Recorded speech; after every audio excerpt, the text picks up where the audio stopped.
Chris. Right now, homelessness is on the rise here in the valley. The Maricopa County Point in time results were just released, showing that there's close to 10,000 people experiencing homelessness when the survey was done. 12 News journalist Troy Lynch was in Phoenix breaking down the results.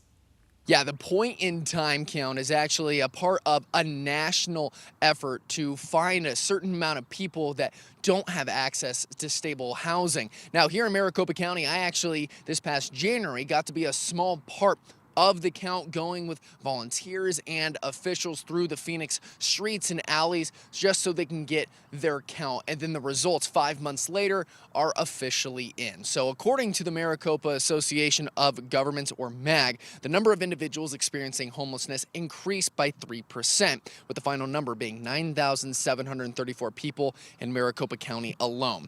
Now, officials and volunteers look at two specific groups: sheltered and unsheltered individuals, with those living unsheltered in places like parks, cars, etc. Now, compared to 2024, this year's numbers show sheltered individuals are down by about 800 people, but there's a 28% increase in people living on the streets. Now, the four Maricopa County cities that have the most unsheltered individuals are Phoenix, with the highest at 3,761. That's up by over 1,000 people from a year ago. And then Tempe, Mesa, and Glendale. However, Mesa and Glendale are both down from last year. Now, this data is used to help determine funding for housing programs because, according to MAG, between 2024 and 2025, federal funding expired for more than 1,000 shelter beds across the region. And MAG says the funding was instrumental in reducing unsheltered homelessness over the last 2 years, and conditions that have lead up to homelessness have not improved, like high rental costs and limited access for mental health services for older adults. Now, what's also interesting is that almost a fifth of the count results are people under 25 years old.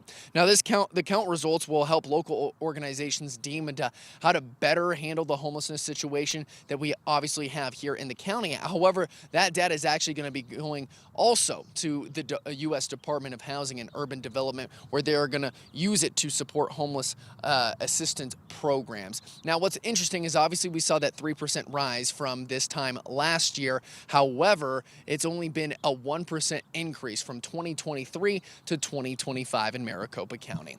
We're here in Phoenix. Troy Lynch, 12 News. All right, Troy, thank you.